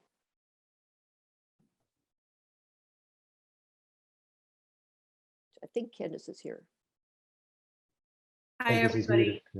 Nice to meet you. And I have to say it's invigorating listening to this meeting and hearing all of the great efforts that are going on. I'm really pleased to be a part of this organization. Briefly, my background, I was a journalist for many years. I worked most recently as a journalist as an editor for a local section at the San Jose Mercury News. I've worked at the Miami Herald, Patriot Ledger in the Boston area and other places. Then I moved into high-tech PR and marketing, where I was doing a lot of educating of the market for a product that was just slightly before its time, which is kind of perfect positioning. So I think educating audiences is something I get pretty passionate about. I covered a lot of education as a reporter too, so I see a little bit of a theme there. In this area, I moved to Ashland 8 years ago, and became involved in nonprofit organizations, running one until I was able to successfully transition it. And then most recently at the Ashland Independent Film Festival, where I did both communications work at one time and development work in another capacity there. So I'm very pleased to be a part of this organization. And we've been working hard to really get some crystallized thinking about what we are trying to accomplish here with everybody's help. I think I'm ready for the next slide, Lori. So who we are, you all can read, but I think it's important to understand that we are a hub for community-based action, that our vision of what can happen is entirely possible. We can have a healthy, equitable, culturally, economically vibrant and harmonious environment here in Ashland. I think that people like me, I've been coming to Ashland for 30 years. I know that 30 years ago we had that, and even more recently, we can get there again. Energy is important. And also you can see we're talking about integrating meaningful, scalable, and equitable climate solutions with collaboration at all levels. Not only are we talking about working on reducing greenhouse gas emissions, of course, but also on the necessary work to make our community resilient as we get through these next couple of decades that are going to be so challenging. Next slide, please.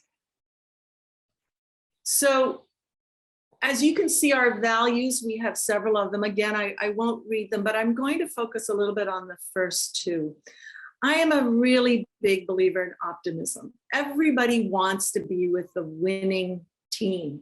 That is, I think, where we got to stay focused. Everybody feels overwhelmed right now by climate change, and I think we need to have a strong message that it can be attained. I have a little bit of a success story to share briefly with you. I also sit on the board of the CAPNIC Trust, and for many years we have been working on preventing HIV/AIDS among children. And we do that by targeting pregnant women and giving them medicine that reduces the viral load, so when they deliver their babies, the babies are not infected. When this work was started by our current executive director, a pediatrician, everybody told him, don't bother, it's too complicated, the medicines will need refrigeration, Africans can't figure this stuff out, forget about it, just, you know, whatever, it's a lost cause. Today, in part, largely I believe in part because of the efforts of the CAPNIC Trust, Zimbabwe is one of the few nations that either has or is close to meeting the United Nations targets of having a very, very low rate of HIV/AIDS among children and pregnant women and babies being born. We have basically met the criteria that was set by the United Nations at a time when nobody thought it could be done. So it can be done. It takes a lot of effort and focus and everybody being involved at all different levels. Equity is also really something that we feel very passionate about. As we all know, sitting in this Zoom room, the people who are affected earliest and most often, and probably the most deeply by global warming, is people who are low income and moderate income. They can't afford to go in and put in induction cooktop or to redo their HVAC systems. And so we really need to focus on these people a lot and make sure that they aren't left behind. I know I'm sort of preaching to the choir. I also just wanted to say that we feel very strategic. We want to be thoughtful, creative, open-minded, and proactive. We know that there are multiple paths to success. and that we need to do a lot of listening and partnering up. We have to do this because we are responsible, all of us, to care for our current and future generations. Next slide, thank you. Thank you, Candace. Yeah, so just specifically the way we're organizing our work is a couple of major concepts. One is action teams, which are very issue-based teams focused on a specific climate topic. And we actually, been wading into this before we were formally incorporated by forming a group on related to mode shift transportation as well as electrification. And as we've kind of gotten our feet out there, we have additional people coming forward who want to come together and work on issues such as the small engine reduction. And we also have a group of experts now meeting to talk about water and drought. The other concept we have for organizing is networks, where we bring different types of organizations together, or organizations, large organizations, small organizations, or neighborhoods, or just people want to work together on any particular issue related to climate. We had been working with the various commission representatives. As Rick mentioned, that was really successful, and we hope that'll get going again. We had a meeting late January of major organizations of Ashland that had been part of the original SEEP. We're now, thanks to the South Mountain Friends meeting, we're talking about possibly getting an interfaith network together. And we're also having really good conversations with KDA Homes about possibly getting a network together for people in the building trades and developers. So this graphic just shows kind of how we're thinking about this, that we're focused on motivating personal action, community collective action, and government action. And we believe that our success in addressing climate change and achieving our goals really does depend on all of these parts working together. So we have a website. You can go there, ashlandclimate.org, start to learn about how we're articulating our work. And we're launching our first campaign. We have a separate website called Electrify Ashland Now, which we're very excited about, has a lot of resources, some of which kind of intersect with your input earlier about the survey. So I'd invite you to explore this website. And that campaign has a number of components, including a three-part webinar series that we're in the middle of. The URLs are there to register, or I can send them to you separately. We're talking to local contractors to work out those complicated issues, home planning guides, a monthly support group meetings. Hi, I'm Lori, and I'm trying to get rid of my gas furnace, and come together with other people, FAQs and policy advocacy. So we've got a lot of tools there in development. And so again, this is very complementary to the work that the CPC is doing, just kind of on the voluntary retrofit side of kind of getting this all moving. So I'm going to wrap up here by just opening up for any time for discussion that you might have, in that, we really want to be partners with CPC. We see our ability to marshal additional volunteer effort, to bring to tasks, as we're trying to do with the gas-free gardens with Caitlin and Gary. And, we really want to be your community partner in moving this forward. So welcome to the Ashland Climate Collaborative. Thank you for all you did to help make it happen. I honor Rick Barth in his absolutely essential role here. We wouldn't be here without his vision on all of this, and Tanya, who planted the original seed. So. And Bex also, who has been so involved. Yes, relentless, and Stu. I mean, it really was a group process, and we're ready to go. It's a real thing. So thank you. Thank you so much, Lori and Candace. This is just incredibly exciting, and I look forward to much collaboration in the future. We look forward to the conversations. So from here, I'd love to, open it up for discussion, either questions to Lori and Candace, or just the broader discussion on the topics that have been queued up. Rick. Yeah, we absolutely have to get to the study session slides tonight, and so I'd like to limit this discussion to 5 minutes. Mhm. Okay.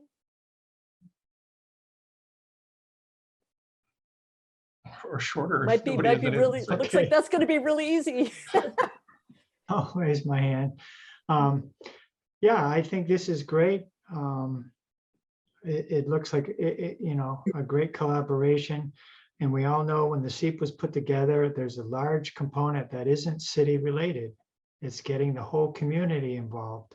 And that's the only way that we're going to be able to reduce our emissions, as well as address, you know, resiliency and adaptation. So I think, I hope, Lori, that you think that this would be, I hope, part of fulfilling that role of getting the community involved. And I think that just the survey tonight was another example of how that could help.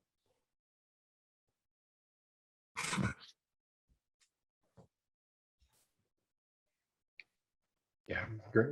Just great work. And I'll take my questions offline. Okay. Over a beer later. Okay, thanks, everyone. Yeah, I guess I'd like to comment real quick.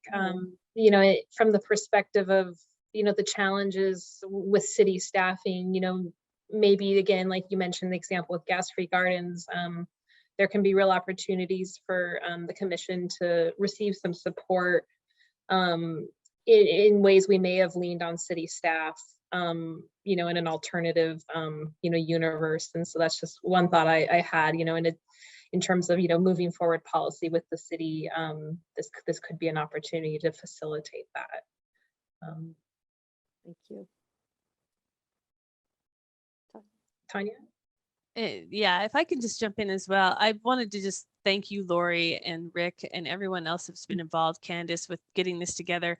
You know, what we see in so many communities is that there's work that needs to be done by the local government and there's work that needs to be done by the community. And it's difficult for all of that work to get done if there aren't the appropriate institutions that can cross those boundaries and operate in different parts of the community, but in a coordinated way. And I'm so excited to see where this has gotten to, and I'm really interested in figuring out how, you know, the city and the commissions and that sort of thing can work together with this larger piece. But I have a lot of people coming to me just in my role with the council and asking me what they can do. And I don't have a good answer for them. At least I didn't. Now I have a much better answer. And I think, you know, you're right, Candace. It's about how do we help people feel less overwhelmed and more empowered, and how do we get them the information that they can act on and feel that feeling of camaraderie, that they are pulling on the same rope that other people are pulling on too, even if they can't always see them. And so I'm very excited about this, and I just appreciate the good work. I know it's a lot. I know what you all have been doing. Yeah. And so it's great to see it come to fruition. Thank you. Thank you. A wonderful byproduct of this work is community building. It is. Okay, with joy, and thank you. Thank you. Everyone. Look forward to working with you. Thank you. Thanks, Caitlin. Okay, so are you done, Caitlin? Do you have any final comments to make? I am done. Thank you. Okay. So now I need to share my screen with the presentation. The way I would like to do this is I have no intention of trying to run through the whole presentation. I hope I have already received a couple of emails with comments. I would like the people who sent them to speak up so that the whole commission knows that you've made those comments. Let's see, let me do the share screen thing.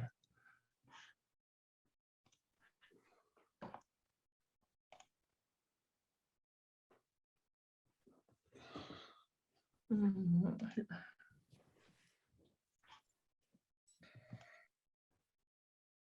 Okay, so I'm hoping you see the presentation at this point. Not hearing any confirmation. Yes, we see it. We see your speaker notes and your slide, your first slide. Okay, which is very your good. first speaker. So I'm trying to remember. Oh, I want to put Ray on the spot because you sent the thing that might require commission discussion. Do you want to repeat your comments that you put in your email? Okay, Rick. First, I have a question. Is there going to be a study session March 14th? I don't see it on the calendar for the city of Ashland. Oh, yeah, it is. I've been Okay, in good. communication with Joe. That is as locked in as I can expect it to be at this point. Oh, Okay. and just as a little bit more background, Joe is asking for material to send to council this past Tuesday, and I told him we were having this meeting and that I would prefer to hear from CPC and make any revisions that I can. Obviously, there's a very short timeline tomorrow, so the council has it over the weekend. Okay. My comment to you was several times in the presentation, we mentioned the cost associating with the city having to purchase offsets to meet its 2030 goal of being carbon neutral. I mean, the way the SEEP was written, in a way, that was going to come because the goal is only to reduce fossil fuel use 50% by 2030. So there is some excess emissions that need to be accounted for. And I didn't know how locked in that is, the city having to do that. Was it just, I don't know, you know, it has to do with what if we don't meet our goal? And does that mean we have to spend money to buy offsets? Is that just a recommendation, or does the council could make a change? And, you know. Yeah, so I had a chance to look into this a little bit because thank you for sending that email earlier. I went and reviewed the code requirements, and it talks about goals. And so I think the essence of your comment is, what is the interpretation of pursuing a goal? And perhaps Tanya could speak to that better than anybody else.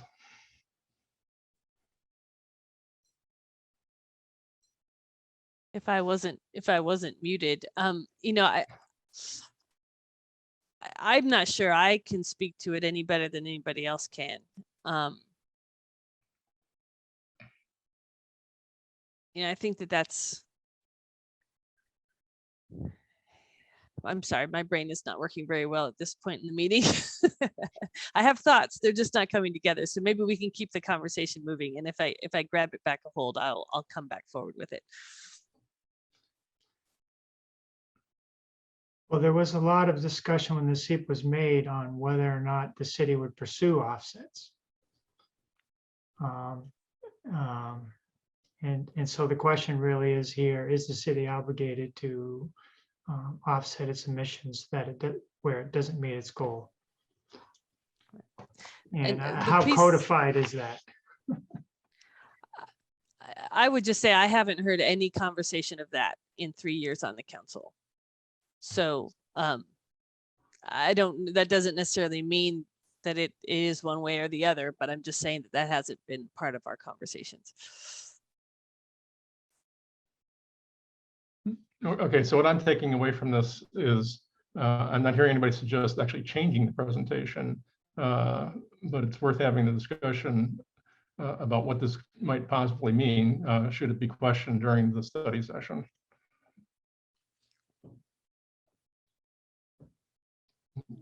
Okay, Caitlin, you were the other one that sent me something. Would you like to speak to your email? Oh, sure. I just had a real minor comment that regarding the health impacts, the negative health impacts potential from you know, natural gas appliances and stoves, and just wanted to note that the health impacts go beyond asthma and other respiratory illnesses from NO2 can have very negative impacts on children and development. And so just wanted to, I was just flagging that the health impacts were broader. So my intent is to take her comments and put her references into the speaker notes. There's a few places where the presentation talks about health impacts, and my intent is to amplify those. Thank you.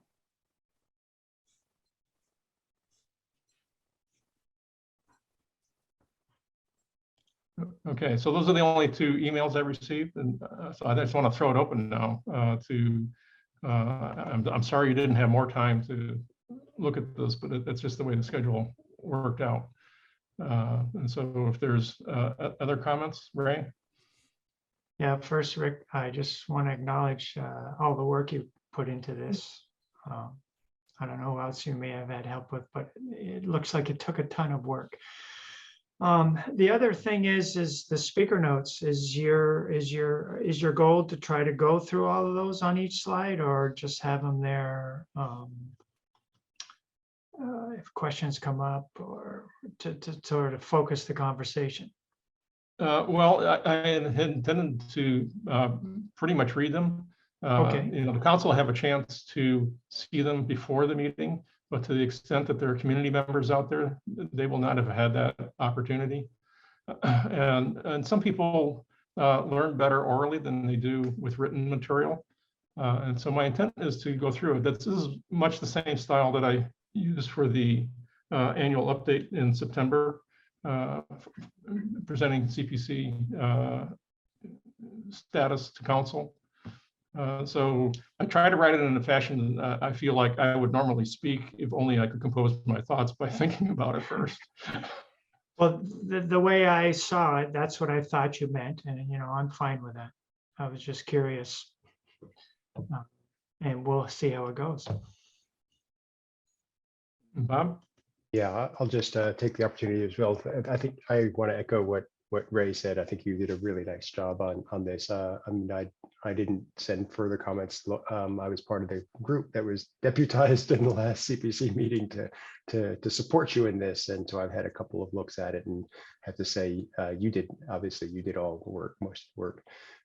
But I think it was a really good process, and I think that this really strikes a nice balance between being informative, that's part of what we need to do. We need to be informative to the council, to the members of the council who are as steeped in this as we may be, informative to the people watching and people who may watch it, who may look at it afterwards, and then really focus in on a big issue that we need to get council engagement on. So I think you've really done that. You've gone both broad to kind of set the stage without going too deep on those other items, and then on the item where you need to get some real direction, I think you've gone right where you need to be. I saw a comment from Gary about suggesting that you need to go even deeper on that, and I really think that his point is absolutely well taken. That needs to be done in the subsequent step, not in this step. I think that's really part of the development of the policy itself. I'm not persuaded that you need to make all of those arguments at this point. There's not enough time or awareness or material in front of the council to make those points as effectively. So I think I do want to just say that I thought that you've struck the right balance, and well done. Thank you. Well, thank you. I guess one thing I would like to do tonight is to focus on this last slide, because it really is the meat of it. And so if anybody has any particular comments about what the policy recommendation is, because this, I want to be able to go to council and say, this recommendation is supported by all of the commissioners on CPC. And so if, I realize you hadn't had a whole a lot of time to look at the whole presentation, but this is really the essence of it. And so if there's anything on this particular slide that you think either is wrong or needs to be amplified or whatever, that's probably the most important outcome that I was looking for tonight in reviewing this material.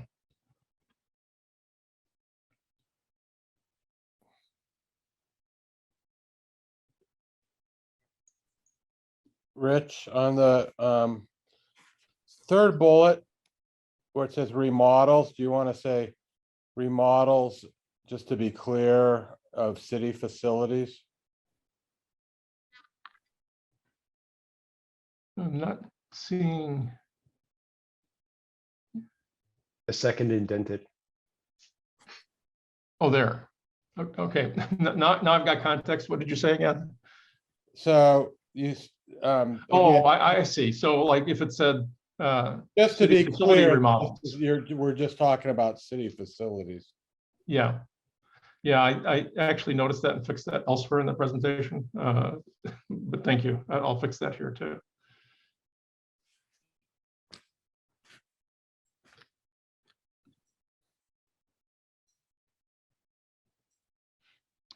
And actually, this is the source. I'll just fix it.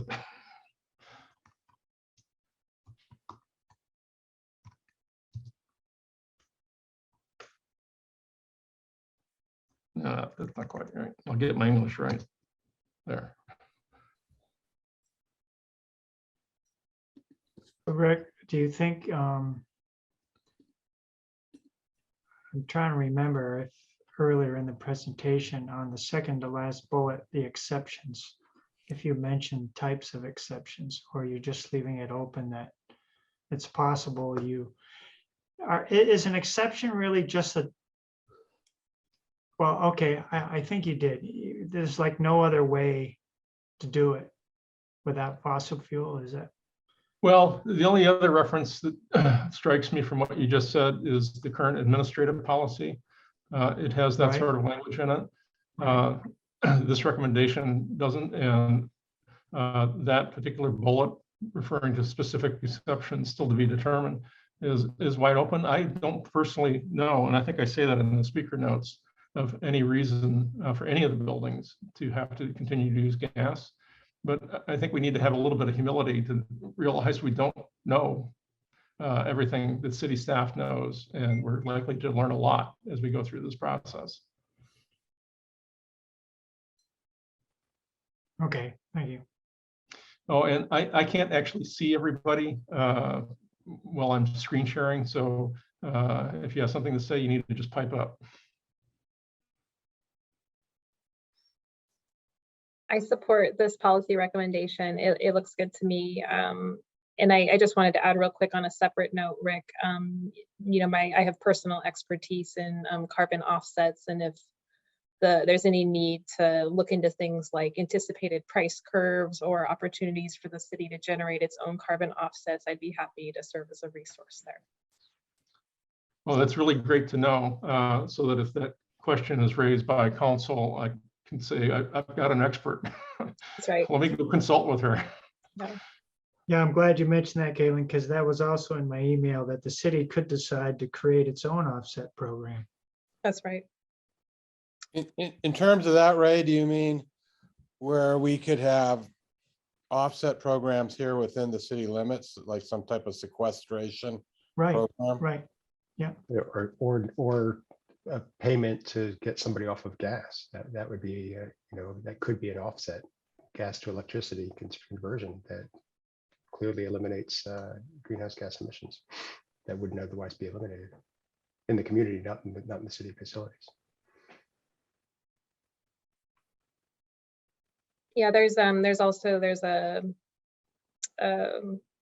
a methodology out there through a program called City Forest Credits, where the city could engage in, you know, tree planting programs or preservation of forest land and you know, generate verifiable offsets. And that's just one example. Or do that in, you know, partnership with a community group.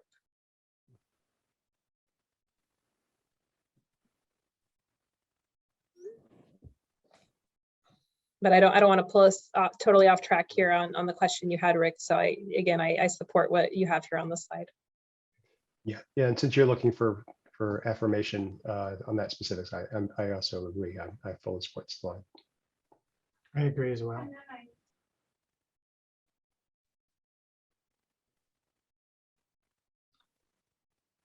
Okay, well, Gary couldn't be here tonight, and he had some different ideas about how to go about engaging with the city, but I want to mention that the bulk of this slide was done in collaboration with him, and we had reached basically agreement on what the policy recommendation should be for this specific topic being brought to council.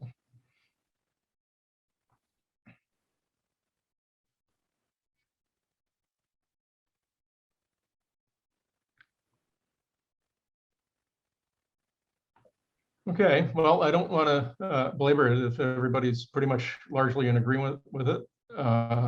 If you have any additional comments to make, I anticipate working on this tomorrow morning because I'm busy in the afternoon and I really want to get it off council. So if you can get it to me by about, let's say 9 o'clock tomorrow morning, I can do something about it. Fast, then probably will be too late. Okay, so I'm not hearing any further comment. I'm going to stop screen sharing.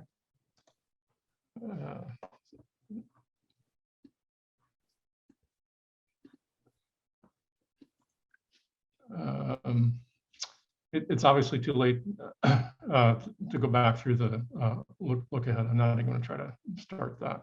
Unfortunately, because of the lack of the recording last month, I'll still have to bring that back because my memory isn't good enough to have done everything that you told me to do. So once again, if you want to send me email about it, that is the easiest way for me to process requests against the look ahead. Okay, does anybody else have anything they want to bring up? I'm not seeing anything, so I think we'll just adjourn a few minutes early. Thank you all. Thanks, Thank Rick. you. Meeting. Thank you, Thanks, everybody. everyone. Bye-bye. Thanks, Rick. Thank you. Good night. Everybody. Great meeting. Thank you.